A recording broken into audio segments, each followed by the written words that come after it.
ॐ गङ्गातरङ्गरमणीयजटाकलापं गौरीनिरन्तरविभूषितवामभागं नारायणप्रियमनङ्गमदापहारं वाराणसीपुरपतिं भज विश्वनाथं वाराणसीपुरपतिं भज विश्वनाथम्।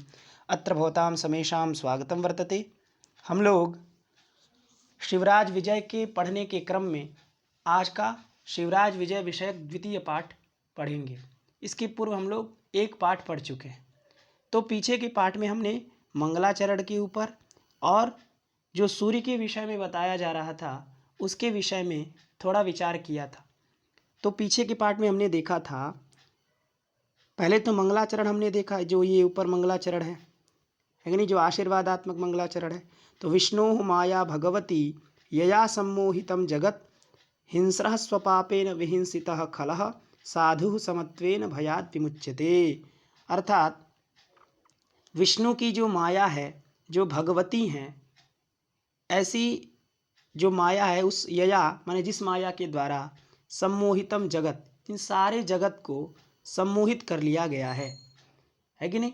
वो माया किसकी? तो विष्णु की है। विष्णु की वो माया है जिसने सारे संसार को मोहित कर लिया है।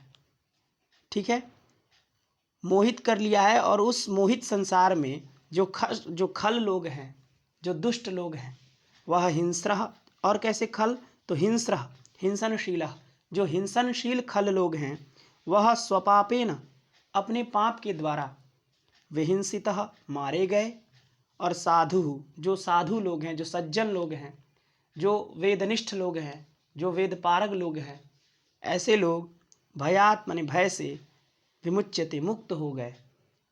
और किस कारण से? समत्वेन, क्योंकि उनके अंदर समत्व था, उनके अंदर समता था, वो समानता का भाव रखते थे, इसलिए वो भय से मुक्त हो गए।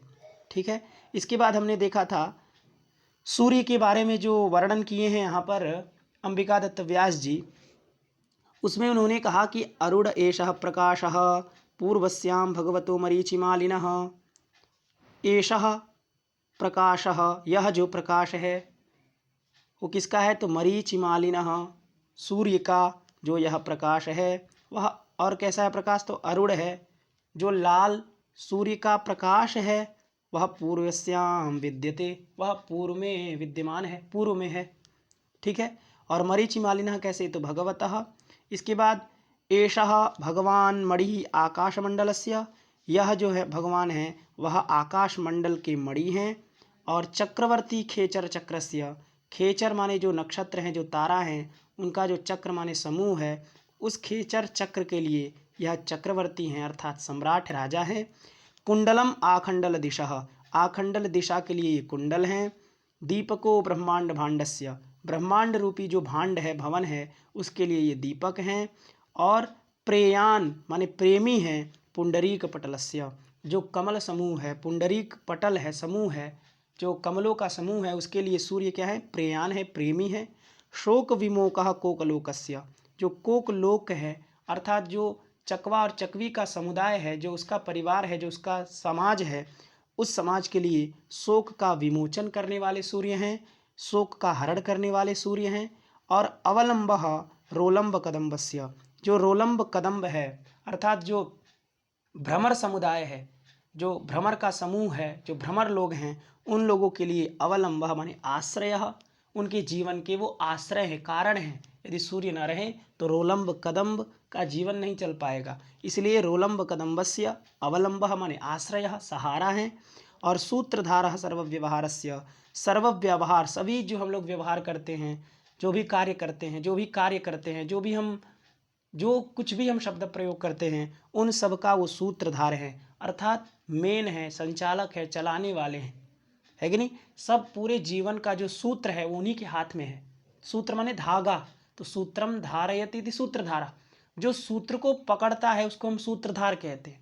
तो इस जीवन के धागे को किसने पकड़ा है? सूर्य ने पकड़ा है, क्योंकि सूर्य ही सब चला रहा है, इसलिए सूर्य ने पकड़ा है, इसलिए सूर्य सूत्रधार है सर्वव्यवहारस्य।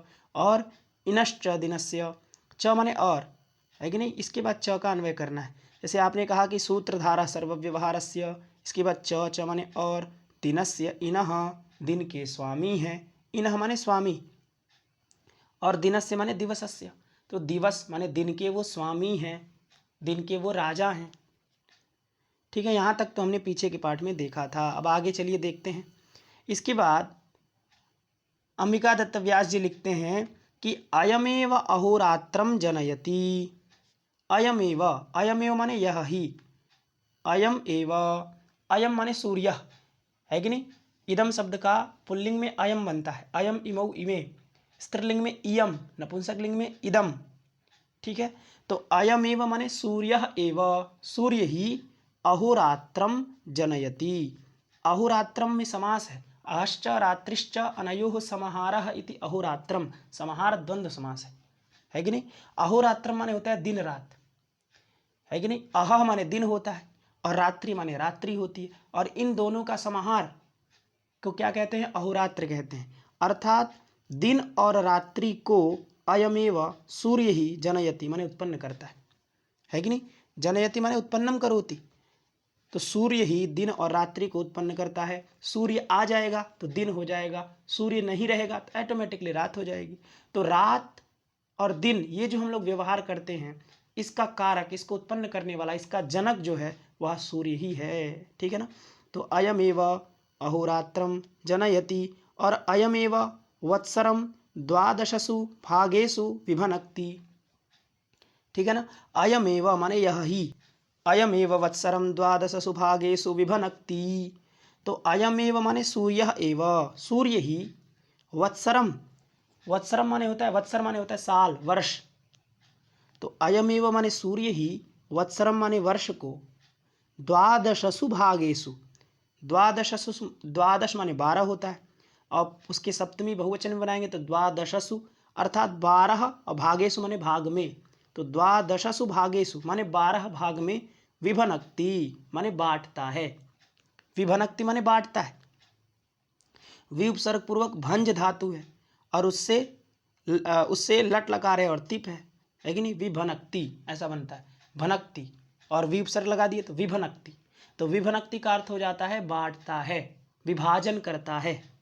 ठीक है, किसको विभाजन करता है भाई, तो वत्सरम वर्ष को, कितने भागों में, तो द्वादशसु भागेषु अयमेव सूर्य ही विभनक्ति माने विभाजन करता है। कैसे विभाजन करता है भाई, तो देखिए सूर्य जो है, सूर्य जो है वो क्या, सो हम लोग कैसे अपना वर्ष, हम कैसे कहते हैं कि ये चैत्र महीना है, चैत्र वैशाख ज्येष्ठ आषाढ़ ये सब महीना है हम लोग का।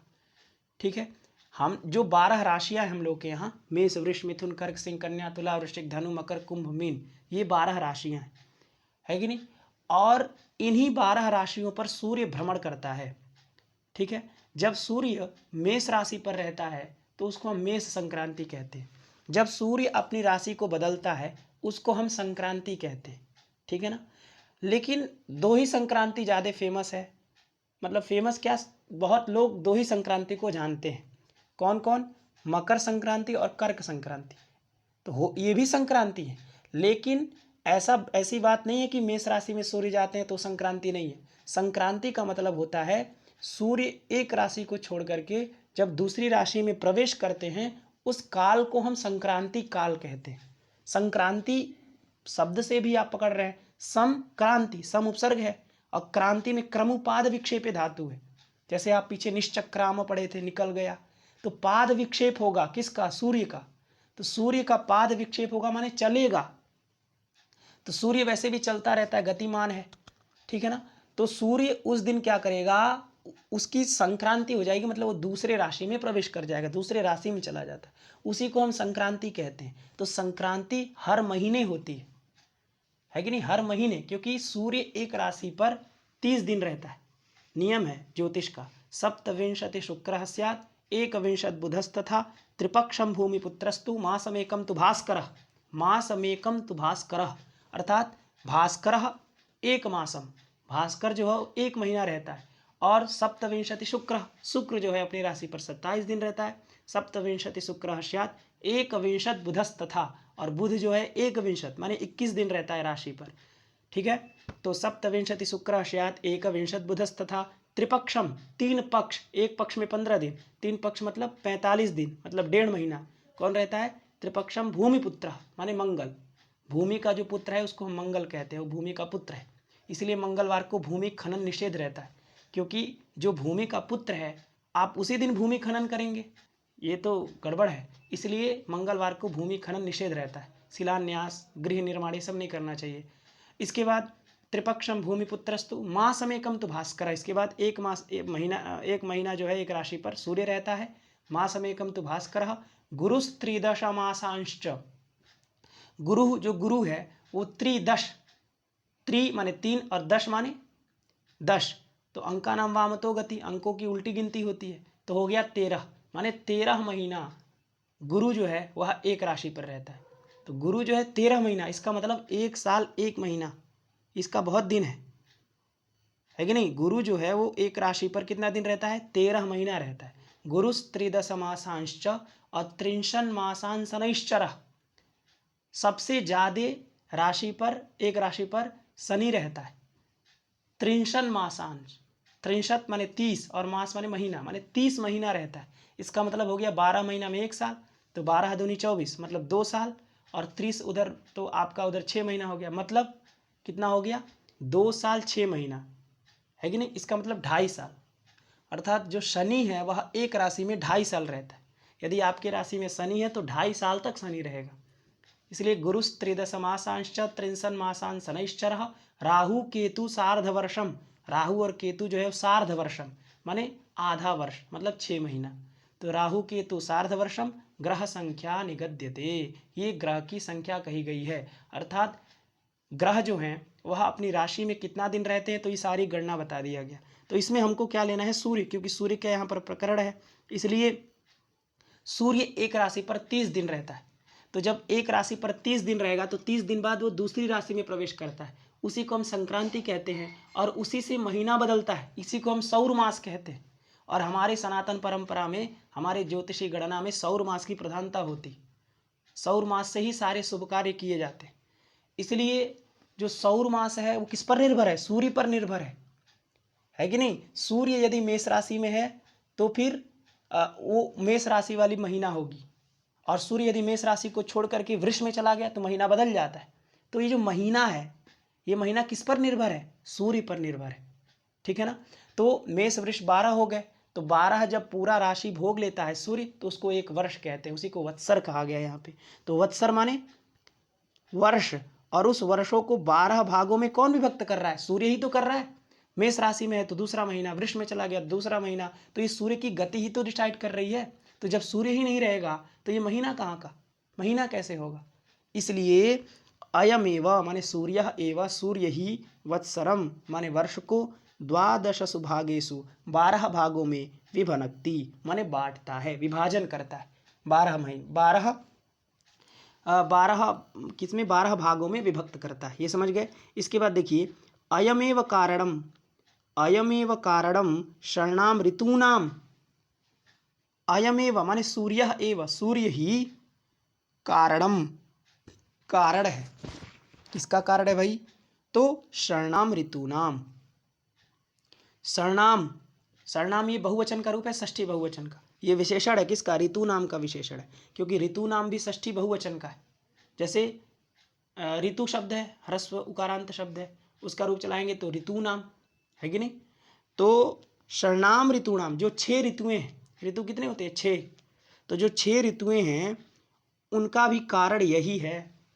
अब ये कैसे है भाई, तो देखिए जैसे मेष वृष मिथुन कर्क इस पर सूर्य जाता है, आप अभी समझे।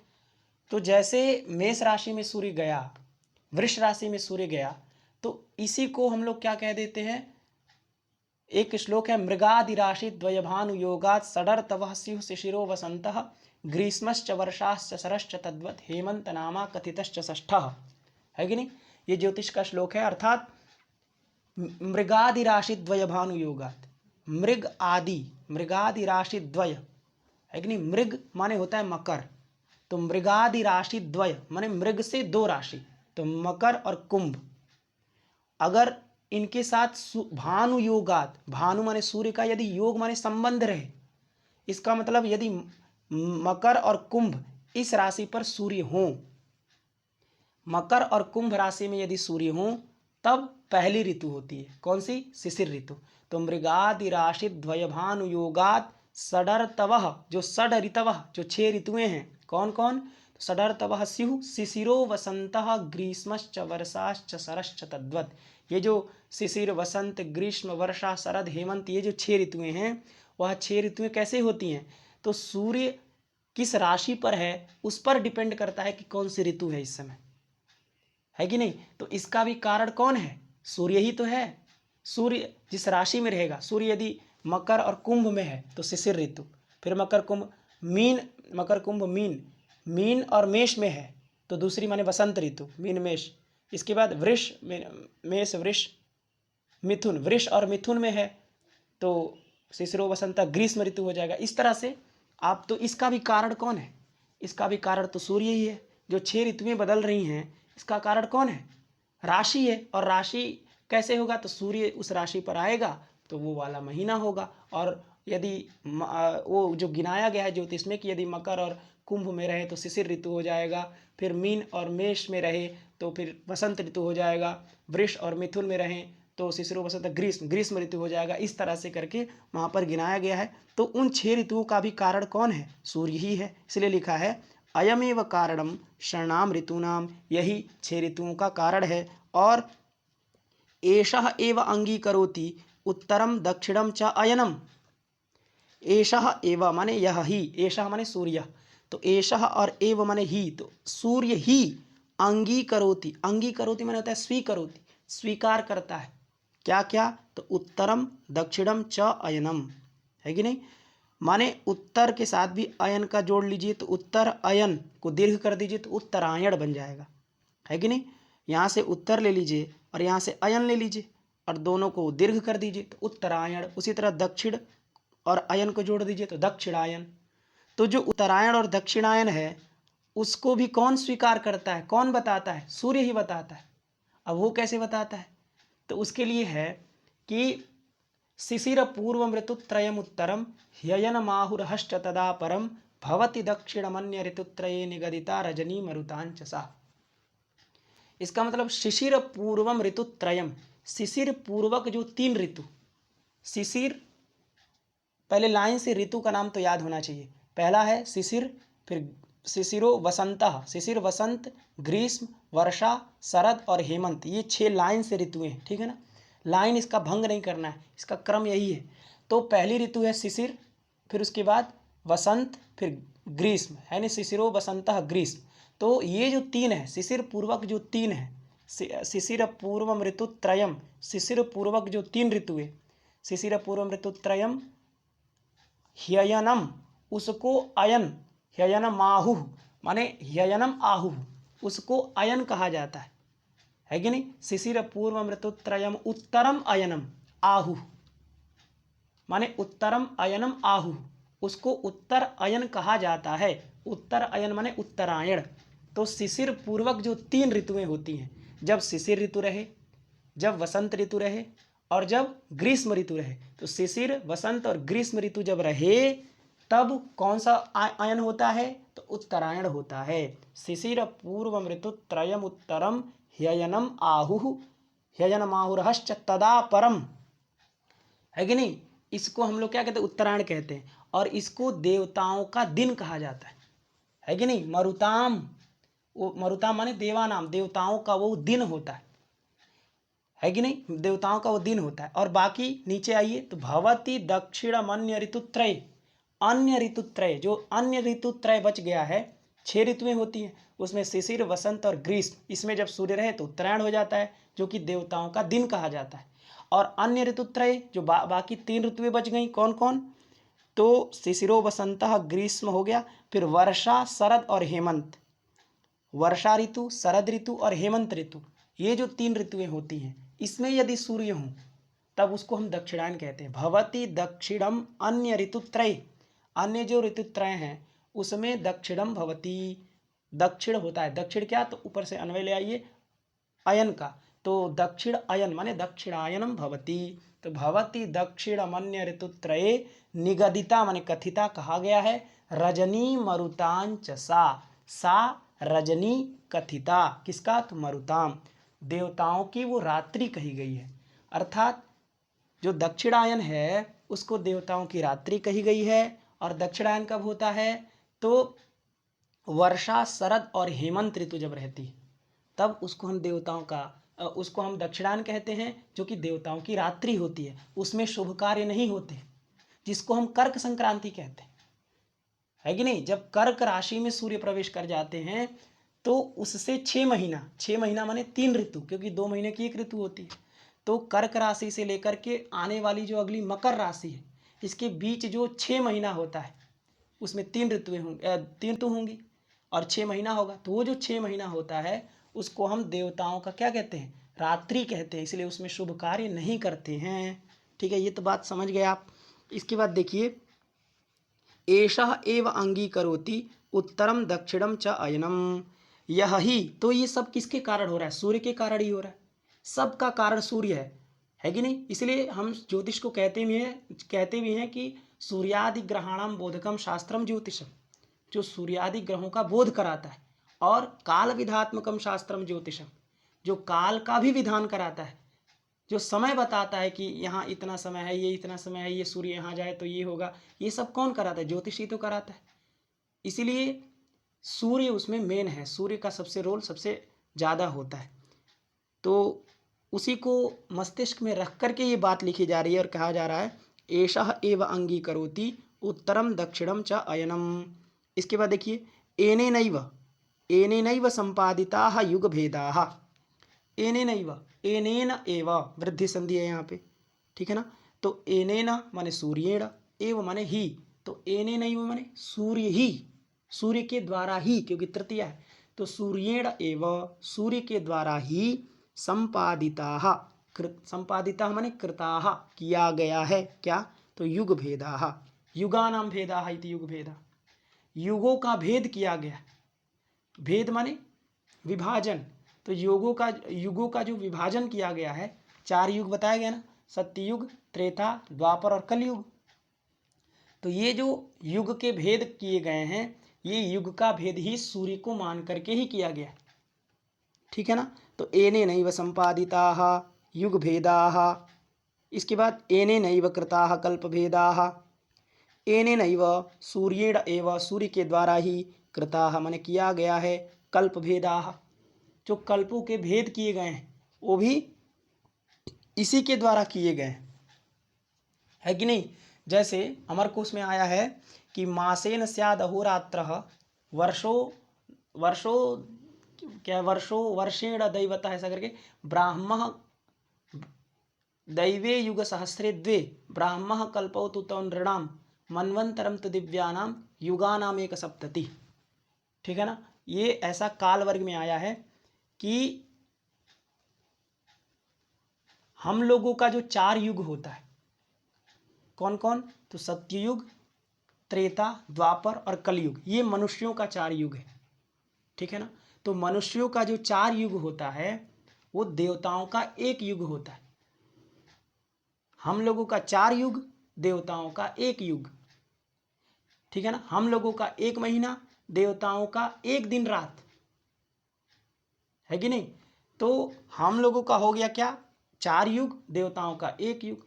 और इस तरह के देवताओं के 2000 युग, ब्रह्मा का 1 दिन रात होता है।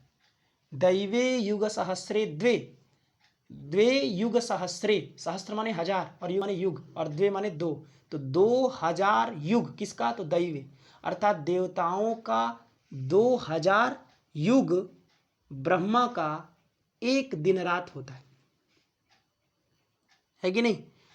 तो ये जो दिन रात है, तो वो दिन रात होता है, और जो ब्रह्मा का दिन होता है वो कितने युग का हो गया? 2000 युग का। और किसका 2000 युग? देवताओं का। देवताओं के 2000 युग, ब्रह्मा का 1 दिन और रात होता है।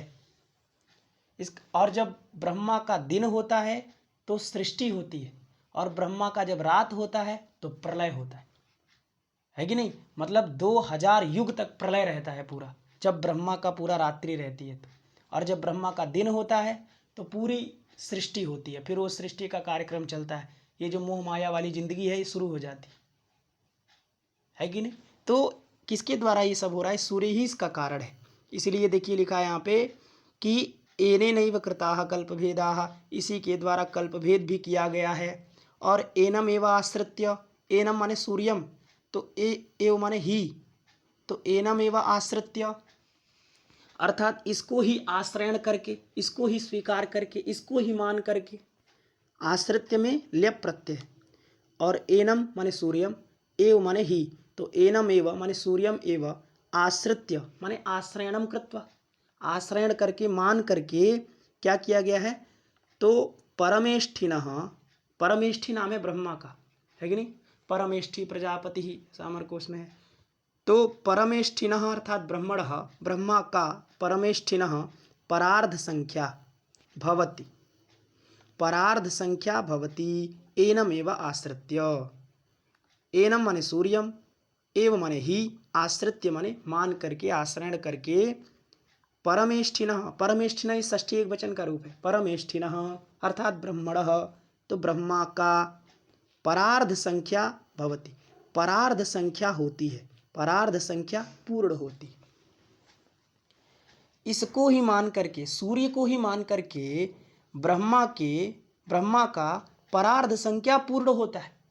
अब परार्ध संख्या क्या है भाई, तो देखिए जैसे आप हिंदी में इकाई, दहाई, सैकड़ा, हजार, 10,000, लाख, 10 लाख, करोड़ ये सब गिनते हैं ना, उसी तरह संस्कृत में है।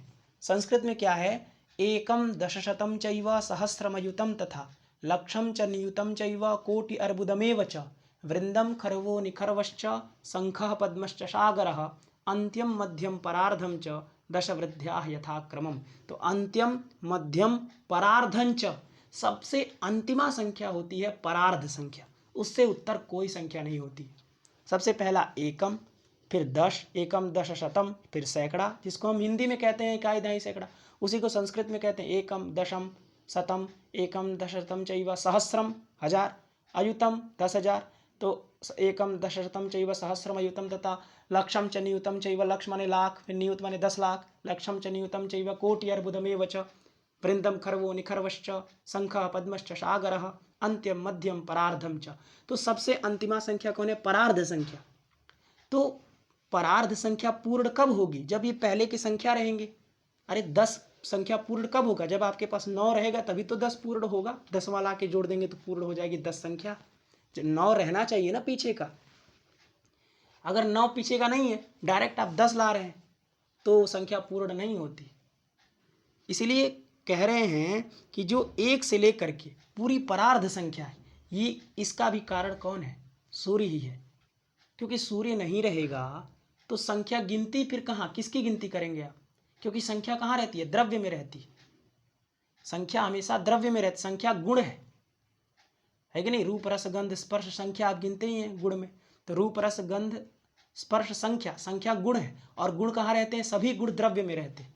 और द्रव्य कब संभव है, जब सूर्य है, सूर्य नहीं है तो द्रव्य कहाँ से रहेगा, इसलिए सूर्य ही उसका भी कारण है। इसलिए लिखा गया है कि एनम एव आश्रित्य, माने सूर्य को ही आश्रयण करके, सूर्य को ही मान करके, परमेष्ठिनः माने ब्रह्मा का परार्ध संख्या भवती, परार्ध संख्या पूर्ण होती है, परार्ध संख्या होती है।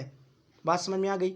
इसके बाद देखिए, असावेव चरकर्ति बरभर्ति जरहर्ति च जगत, असौ एव, असौ माने वह, और एव माने ही, तो असौ एव माने वह ही, अर्थात सूर्य ही, ठीक है ना। असौ माने सूर्य और एव माने ही, तो सूर्य एव माने सूर्य ही, जगत माने जगत को, संसार को, है कि नहीं, जगत माने संसार, है कि नहीं, तो जगत माने संसार हो गया। उस संसार को क्या करता है, तो असौ एव माने सूर्य ही, जगत माने संसार को, चर करती, चर करती यंगलुगंत का प्रयोग है, अर्थात क्री धातु से सबसे पहले यंग प्रत्यय होता है। अब यंग प्रत्यय किस सूत्र से होता है, तो धातु हलादे क्रिया समविहारे यंग सूत्र है। वो कहता है क्रिया समविहार अर्थ में धातु से यंग प्रत्यय होता है।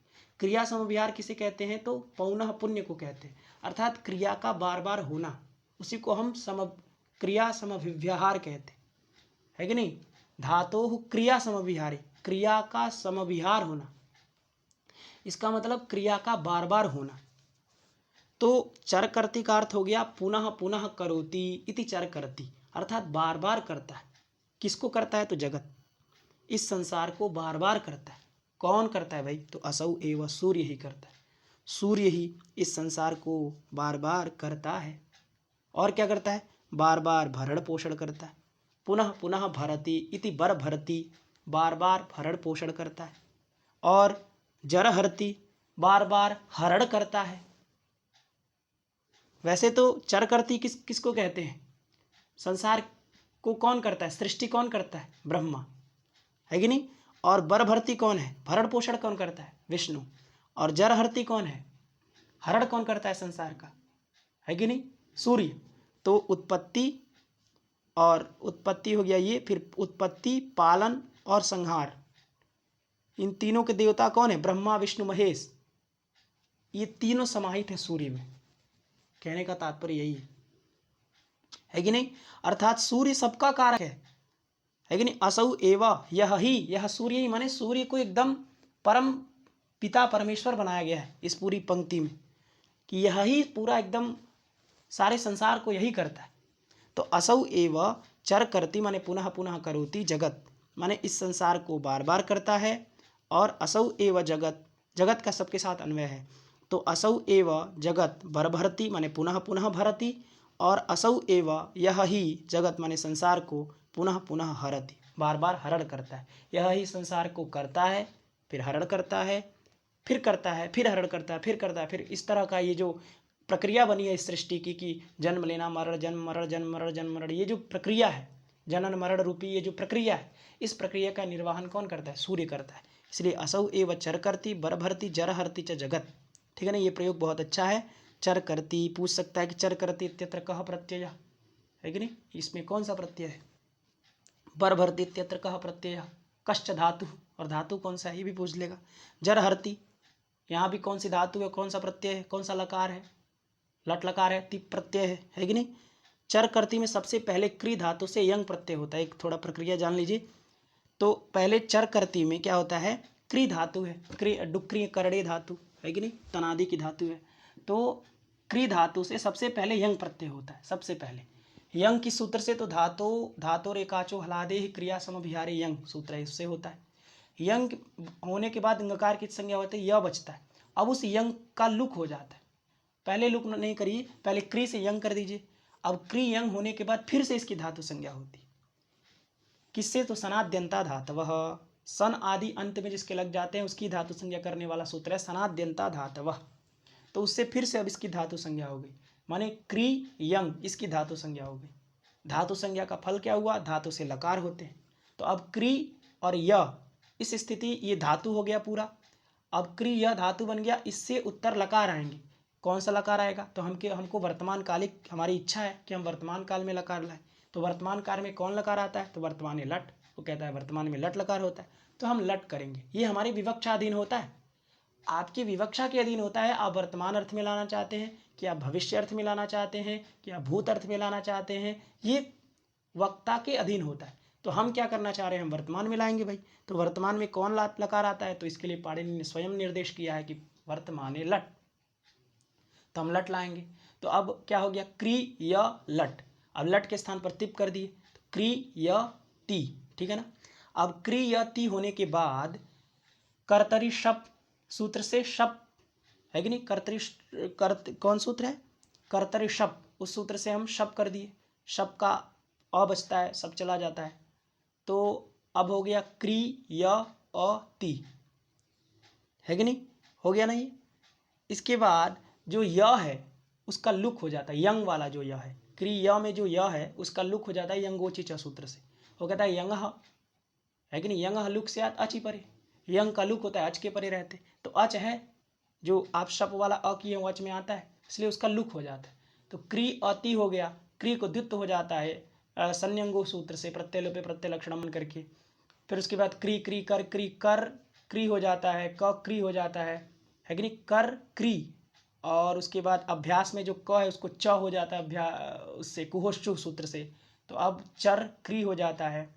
उसके बाद क्री को गुण होकर चर कर बन जाता है, और वर्ण सम्मेलन कर दे चर करती, इस तरह से रूप बन जाता है, ठीक है ना? तो चर करती कहाँ का रूप है? कोई पूछे तो आप कहिए यंग लुगंत का रूप है, ठीक है ना? यंगंत का नहीं है, यंग लुगंत का है। यंग हुआ है लेकिन उसका लुक हो गया, उसी को हम यंग लुक कहते हैं, और उसी के लिए एक प्रक्रिया बना दी गई है यंग लुगंत प्रक्रिया। तो ये यंग लुगंत का रूप है, ठीक है ना। तो देखिए, चर करती बर भरती और जर हरती च जगत असौ एव, माने वह सूर्य ही इस जगत को बार बार करता है, बार बार उसका भरण पोषण करता है, बार बार उसका हरण करता है।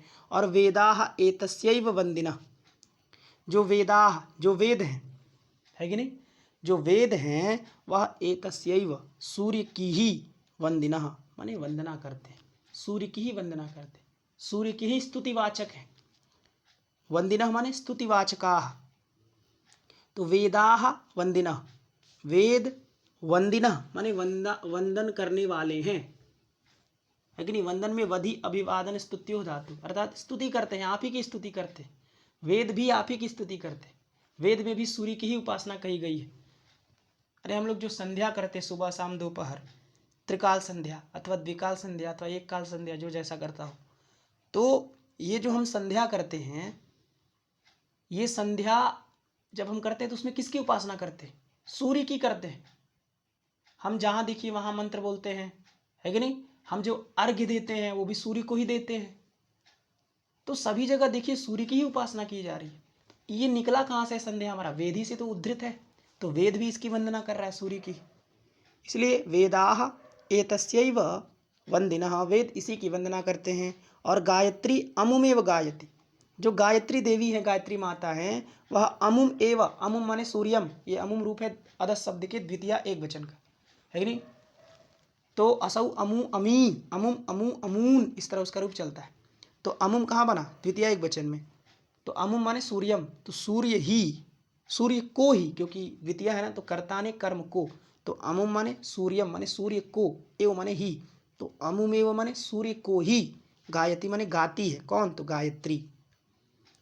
गायती ये क्रिया है, गायती ये क्रिया है, और गायत्री ये कर्ता है, ठीक है ना।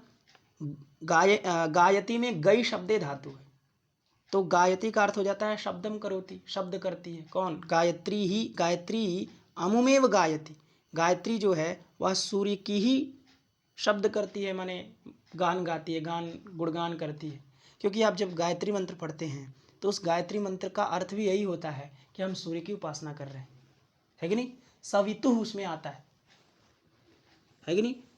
और किसकी? तो भर्गो देवस्य, जो भर्गो देव है, अर्थात भर्ग माने सूर्य और देव माने देव, तो भर्गो जो कि कैसे? सवितु, सविता शब्द का षष्ठी वचन में सवितु, और भर्गो देवस्य ये भी षष्ठी का है, अर्थात जो सविता हैं ऐसे जो भर्गो देव, है कि नहीं। तो इस तरह से उस गायत्री मंत्र में भी किसकी वंदना है, किसका गान करती है गायत्री? जिस गायत्री का सभी ब्राह्मण उपासना करते हैं, जिस गायत्री से हमें बुद्धि मिलती है कि नहीं। जिस गायत्री की उपासना करने से हमारी बुद्धि में तीक्ष्णता और मंदता का नाश होता है, तीक्ष्णता आता है और मंदता का नाश होता है, ऐसी जो गायत्री है वो गायत्री भी सूर्य की ही वंदना करती है, सूर्य की को ही गाती है।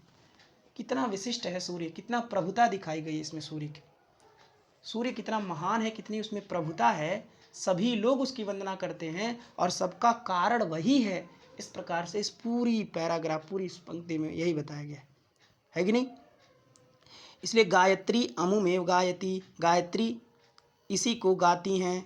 और इसके बाद देखिए, ब्रह्मनिष्ठाः ब्राह्मणाः, ब्रह्मनिष्ठाः ब्राह्मणाः, ये ब्राह्मणाः प्रथम, लेकिन प्रथमा विभक्ति बहुवचन का रूप है, ब्राह्मणाः, ब्राह्मणः, ब्राह्मणौ, ब्राह्मणाः, लेकिन उत्तर में जो अ दिख रहा है ना, अमुम का अ, तो अ होने के चलते अस प्रत्याहार परे मिल गया, अश, इसलिए लोपा शाकल्य से लग जाता है, तो वहाँ पर लोप हो गया है यकार का, इसलिए वहाँ ब्राह्मणा ऐसा लिखा है। तो लेकिन वहाँ है क्या? ब्राह्मणाः, प्रथमा बहुवचन है। तो ब्रह्मनिष्ठा, जो ब्राह्मणा, ब्रह्मनिष्ठा, तो ब्रह्मणी निष्ठा, निष्ठा माने रता, जो ब्रह्म में रत है, जो ब्रह्म में लगे हुए हैं, जो ब्रह्म को जानना चाहते हैं। ब्रह्म माने वेद, ब्रह्मो वेदः ऐसा कहा जाता है, ब्रह्म माने वेद, क्योंकि वेद स्वयं साक्षात ब्रह्म है, वेद को साक्षात ब्रह्म की संज्ञा दी गई है, इसलिए ब्रह्म माने वेद, और उसमें जो निष्ठा, उसमें जो लगे हुए हैं, जो ब्रह्म को जानने में लगे हैं, जो वेद के पदार्थों का अध्ययन करने में लगे हैं, ऐसे जो ब्राह्मण हैं, अर्थात ब्रह्मनिष्ठा ब्राह्मणा। ब्रह्मनिष्ठा विशेषण है किसका? ब्राह्मणा का। कि कीदृशा ब्राह्मणा, तो ब्रह्मनिष्ठा ब्राह्मणा। तो ब्रह्म में जो तत्पर हैं, ब्रह्म में जो रत हैं, ब्रह्म में जो लगे हुए हैं, ऐसे जो वेद पारग, वेद में जो पारग हैं, लगे हुए हैं, ऐसे जो ब्राह्मण हैं वह अमुमेव, अमुमेव माने सूर्य को ही, अमुम ये भी द्वितीय वचन, तो अमुमेव माने सूर्यम एव, सूर्य को ही, अहरह, अह अहन अहन इति अहरह, दिन दिन, अहन माने दिन होता है और दो बार उच्चारित है अहन अहन का, तो अहन अहन माने हो गया दिन दिन, दिन दिन माने प्रतिदिन, दिनम दिनम प्रतिदिनम, तो अहरह माने प्रतिदिनम, प्रतिदिन, उपतिष्ठन्ते माने उपासते, उपासना करते हैं। ब्रह्म में निष्ठ जो ब्राह्मण हैं वह अमुमेव अहरह उपतिष्ठन्ते, ब्रह्म में निष्ठ ब्राह्मण इस सूर्य की ही प्रतिदिन उपासना करते हैं, प्रतिदिन सूर्य की ही उपासना करते, सूर्य की ही पूजा करते, सूर्य की ही अर्घ्य देते, ब्रह्मनिष्ठ जो ब्राह्मण है। बात समझ में आई? देखिए उपतिष्ठन्ते ये क्रिया है ना, उपतिष्ठन्ते उपसर्ग है, स्था धातु है और उससे आत्मनेपद की विवक्षा में प्रथम पुरुष बहुवचन आया है, तो आताम झ वाला प्रत्यय है, तो उधर उपतिष्ठन्ते बना दिए। लेकिन स्था धातु नित्य परस्मै पद धातु है कि नहीं? तिष्ठति उसका बनता है, तिष्ठति तिष्ठतः तिष्ठन्ति, तिष्ठसि तिष्ठतः तिष्ठतः, तिष्ठामि तिष्ठावः तिष्ठामः। लेकिन यहाँ आत्मनेपद प्रयोग कैसे कर दिए? तो आत्मनेपद प्रक्रिया में एक सूत्र आता है, बहुत लंबायमान सूत्र है, उस सूत्र से यहाँ पर क्या होता है? आत्मनेपद हो जाता है, ठीक है ना? उपात, ऐसे उपात से वो सूत्र शुरू रहता है, उसी से यहाँ पर क्या हो जाता है? आत्मनेपद हो जाता है। और भी सूत्र है सम विप्रविभ्य स्थ, वो भी कहता है सम वि और प्र, सम विप्रविभ्य, सम वि प्र, इनसे उत्तर यदि स्था रहे तो वो भी आत्मनेपद में चलता है कि नहीं? समतिष्ठते, वितिष्ठते, प्रतिष्ठते, इस तरह से उसका प्रयोग बनता है। लेकिन ये ध्यान रखिए स्था धातु नित्य परस्मैपदी धातु है, कुछ विशेष व्यवस्था है, कुछ विशेष अपवाद सूत्र हैं, उनको छोड़ करके यदि देखा जाए तो स्था धातु परस्मैपदी है। तो यहाँ पर चूंकि विशेष नियम है तो विशेष नियमम परित्यज्य, जो विशेष नियम होता है उसको छोड़ देना चाहिए, तब सामान्य सूत्र को लगाना चाहिए। तो ये बात समझ में आ गई। ब्रह्मनिष्ठा ब्राह्मणा, ब्रह्म में निष्ठ जो ब्राह्मण लोग हैं वह अमुमेव सूर्यमेव, सूर्य को ही, अहरह माने प्रतिदिन, उपतिष्ठन्ते माने उपासना करते हैं। इसके बाद धन्य एषः कुलमूलम श्री रामचंद्रस्य, धन्य एषः, एषः धन्य, यह धन्य है। कौन? तो एषः सूर्य, यह सूर्य धन्य है। धन्य से उत्तर विसर्ग का लोप, उसका भी कारण वही है, लोपा शाकल्य से, अर्थात लोपा शाकल्य से ही यहाँ पर लोप हुआ है। तो धन्य एषः, यह धन्य है, सूर्य को धन्य बताया जा रहा है कि नहीं? सूर्य धन्य है, इसका मतलब किस लिए धन्य भाई? क्योंकि उसके कुल के मूल श्री रामचंद्र हैं, इसलिए वो धन्य है कि नहीं? कुल मूल, कुल के मूल, अर्थात उसके कुल के मूल माने अग्रज, बड़े, है कि नहीं? तो उसके कुल का जो मूल है, जो मेन है, मूल माने होता है जड़, तो उसके कुल का वो जड़ है। सूर्यवंशी राजा थे रामचंद्र, श्री राम जी सूर्यवंशी राजा थे, इसलिए जो कुल है, कौन? सूर्यवंशी जो कुल है, उस कुल के मूल, मूल माने मेन व्यक्ति, एकदम प्रधान अग्रज कौन है? श्री रामचंद्र है। तो श्री रामचंद्रस्य कुलमूलम, कुल के मूल थे श्री रामचंद्र, तो श्री रामचंद्र का जो कुलमूल है, कुल का मूल है, श्री रामचंद्र के कुल का जो मूल है, ऐसा जो एषः सूर्यः वह धन्य, वह धन्य, सूर्य धन्य है जिसके कुल में श्री रामचंद्र उत्पन्न हुए, जिसके कुल में श्री रामचंद्र उत्पन्न हुए, ऐसा जो सूर्य है वो धन्य है। सूर्य को धन्य बताया जा रहा है और श्री रामचंद्र जी को उत्कृष्ट बताया जा रहा है कि नहीं?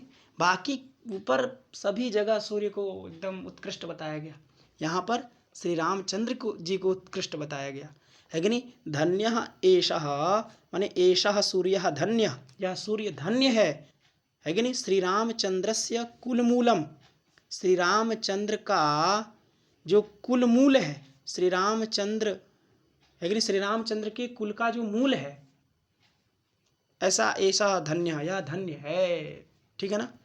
इसके बाद प्रणम्य एषः, एषः प्रणम्य, एषः माने सूर्य, प्रणम्य, एषः सूर्य प्रणम्य, यह जो सूर्य है वो प्रणम्य है। प्रणम्य माने होता है प्रणाम करने योग्य, वंदनीय।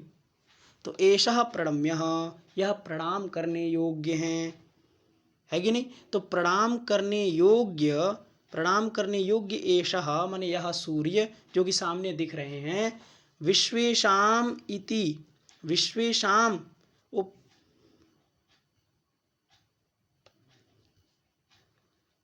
वो जो प्रणम्य है, प्रणम्य माने होता है वंदनीय, प्रणाम करने योग्य है।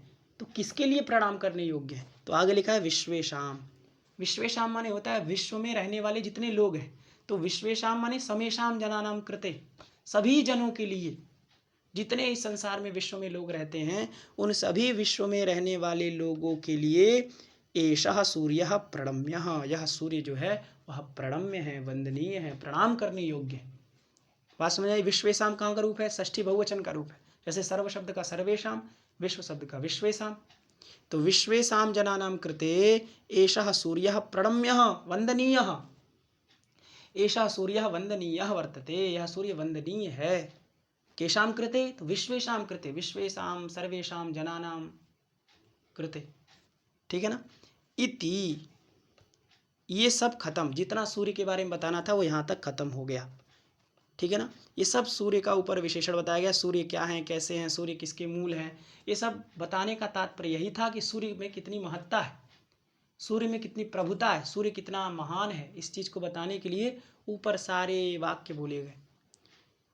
इसके बाद जो शिष्य था जो कि निकल रहा था वो कह रहा है कि प्रणम्य एषः, यह जो प्रणम्य विश्वेशाम सभी विश्व में रहने वाले लोगों के लिए जो है ये प्रणम्य है, वंदनीय है। इति ऐसा उद्देश्यंतम भास्वंतम प्रणमन, है कि नहीं, जो विश्व में उपस्थित सभी लोगों के लिए क्या है? प्रणम्य है। ऐसे, इति माने ऐसे, है कि नहीं, इति माने हो गया ऐसे, इति माने इशारा दिया जा रहा है, संकेत किया जा रहा है। इति माने ऐसे जो, इति, इति माने ऐसे जो। इति वैसे भी प्रकाश अर्थ में होता है कि नहीं, प्रकाश अर्थ में होता है इति शब्द, है ना। हरे प्रकाश से कहते हैं ना, इति हरि, समास बनता है अव्ययभाव समास में। तो इति शब्द प्रकाश अर्थ में, तो इति प्रकाशित करा किसको? सूर्य को। ये जो सूर्य हैं ऐसे सूर्य को उद्देश्यंतम माने उदीयमानम, उदित होते हुए, उदित होते हुए भास्वंतम सूर्य को, भास्वान नाम है सूर्य का और उसका द्वितीय एक वचन में भास्वंतम बनता है। तो भास्वंतम बराबर सूर्यम, है कि नहीं। भास्वान एक वचन में, जैसे भवान बनाते ना, भवान भवंतो भवंतः, उसी तरह भास्वान भास्वंतो भास्वंतः, भास्वंतम भास्वंतो भास्वतः। तो भास्वान सूर्य और तस्य शब्दस्य द्वितीयैक वचने रूपम भविष्यति भास्वंतम इति, अतः अत्र लिखितं वर्तते भास्वंतम, भास्वंतम बराबर सूर्यम। तो सूर्यम प्रणमन, प्रणमन माने प्रणामम कुर्वन्, प्रणाम करते हुए, प्रणमन में क्षत्रिय है तो प्रणमन माने प्रणाम करते हुए, निज पर्ण कुटीरात, अपने पर्ण कुटीर से, निज माने अपने, पर्ण माने पत्ते से निर्मित जो कुटीर है, ऐसे कुटीर से, कश्चित गुरुसेवन विप्रवटुः, गुरुसेवन पटुः विप्रवटुः, कोई गुरु सेवा में जो पटु है, जो दक्ष है, ऐसा जो विप्रवटु, ऐसा जो ब्राह्मण पुत्र है, जो विप्रवटु है ना, वो क्या हुआ? तो निश्चक्राम निकला, क्या करते हुए? तो जो पूरे विश्व के लिए प्रणम्य है, वंदनीय है, ऐसे, इति माने ऐसे सूर्य के को, उद्देश्यंतम माने जो कि उदीयमान है, जो निकल रहे हैं, उदित हो रहे हैं, ऐसे भास्वंतम ऐसे सूर्य को प्रणमन माने प्रणाम करते हुए, निज पर्ण कुटीरात अपने पर्ण कुटीर से, निश्चक्राम निकल गया, निकला, कश्चित जो कोई है, गुरु सेवन पटु जो गुरु सेवा करने में पटु है, दक्ष है, ऐसा विप्रवटु, ऐसा जो विप्रवटु माने ब्राह्मण, ब्राह्मण पुत्र अर्थात विप्र माने ब्राह्मण और वटु माने होता है बालक, तो ब्राह्मण बालक जो छोटा है और जो ब्राह्मण है, ऐसा विप्रवटु, ऐसा जो ब्राह्मण बालक है वह निश्चक्राम माने निकला। बात समझ में आई कि नहीं? तो प्रणमन ये प्रथमा एकवचन का रूप है, इसलिए ये किसका विशेषण है? विप्रवटुः का। प्रणाम करता हुआ वह विप्रवटु निकला, है कि नहीं? हाथ जोड़े हुए अपने कुटीर से निकला, ऐसे ऐसे सूर्य को देखा, फिर प्रणाम करते हुए बाहर निकला, ठीक है ना? तो प्रणमन कह विप्रवटु, है कि नहीं? और कस्मात निश्चक्राम, कहाँ से निकला? तो निज पर्ण कुटीरात, अपने पर्ण कुटीर से निकला, ठीक है? और कौन था वो? कश्चित कोई था, और कैसा था? गुरु सेवन पटुहु, गुरु सेवा करने में पटु था, दक्ष था, अर्थात गुरु सेवा अच्छे से करता था। गुरु शुश्रूषया विद्या, वैसे ही कहा जाता है, गुरु की सेवा करने से ही विद्या आती है। यदि गुरु शुश्रूषा नहीं है तो आपको विद्या कदापि न आगमिष्यति। यदि विद्या इच्छति भवान तर्हि गुरु शुश्रूषा कुरु, है ना? गुरौ अभिरक्तिम कुरु, गुरुणाम सेवाम कुरु, गुरुओं की सेवा करिए, ठीक है ना? तो आप ये बात समझ गए। आज का जो पाठ था थोड़ा इसमें व्याख्यान ज़्यादा हो गया, क्योंकि बीच बीच में ऐसा आने लगा ज्योतिष का प्रसंग, इसके लिए थोड़ा ही हो पाया, लेकिन ठीक है, कोई बात नहीं, आज यहीं रहने भी देते हैं। हम लोग 2 पैराग्राफ अच्छे से पढ़ लिए हैं। आपको यदि कुछ ना समझ में आता हो तो आप अवश्य पूछिए, हम ज़रूर बताएंगे।